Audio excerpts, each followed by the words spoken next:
دیگرایی که نوارتان مشان میکنید و شما همتان توصیه میکنید خودتان نگه داره.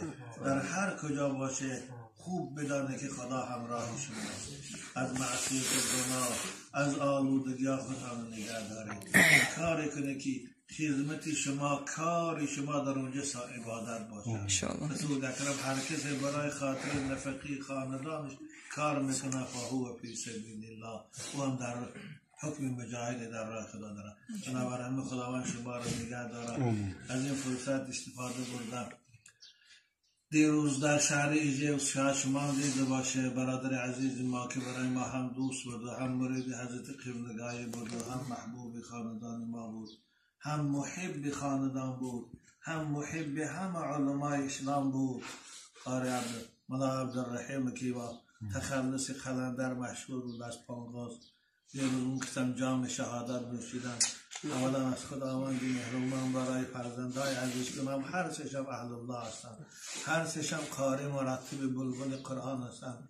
برای دخترشم که قاری قرآن است و حافظ کلام الله است، برای همسرشون، برای مردم پنغاز و مردم عشق و خصوصا برای مسافرایی که در مسافرت ها و یاربانی کردن، تربیه کردن، یاردم کردن.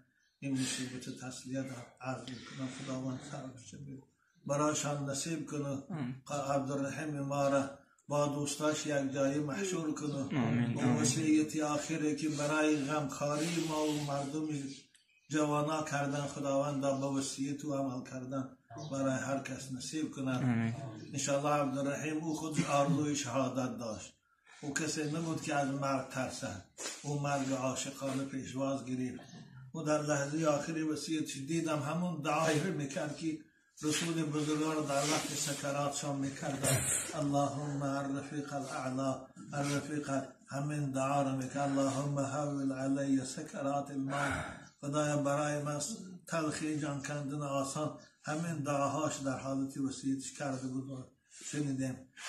خداوند جاش جنت گور سپرد کنه کسانی که برای یاردن او حرکت دارند، کسانی که او را دوست می‌دارند. خداوند مردم برادرای عزیز، مردم پانغاز است، از خداوند براتان عجل و پاداش بزرگ خواهانم. کسب و کاراتان برکت عطا کنه، رزقاتان فراخ کنه. از این بیماری، از این وبایی که مبتلا شده از جامعه، همه شما را نگه دارد. خوب اگر که امکانیت شد آوردن شرایط شد بیاریتان، اگر امکانیت نشود در همونجا قبرستان از زمین خداوندی است. بندگان مومن در کجا که خواب روان همون زمین باغی از باغ جنت است. رسول اکرم گفتند القبر اما روضة من ریاض الجنه و اما حفرة من حفر النار. قبر یا باغی از باغ جنت است یا کمری دهشتناکی از کمرهای دوزخ است. انشاءالله عبدالرحیم ما قلندر در کجا هم که دفن کنه قبری او باقی از باقی جنت. انشاءالله اگر امکانیت شما مایلش بیاره خوب میشه. فرزنداش میبینن مردم پانغاز و بسیار خدمت کرده دیگر برای مردم اشت و پانغاز، برای برادرایی که در روسیه بودن. او یک چراغ تابان بود، همیشه برای راهنمایی میرفت، همیشه برای امر معروف میرفت، همیشه برای نهی منکر میرفت. او برای دنیا نمیرفت. حمد خانه ویدی دیگه است، خوب ندیده باشه هم برای خدا روی خانه بینه. او دنیا نداشت، او محبتی به دنیا نداشت، او فقط عشقش خدا بود و محبت خدا. ساختمان مسجد و ساختمان راه خدمتی به مردم بود. انشاءالله امید دارم که خداوند در این دنیا نصیب راحتی یاد نکرد، در بستان سرای جنت همراه با شهدای اسلام حضرت زید بن حارثه و ابی بن کعب و حمزه و دیگرها یک جای محشور.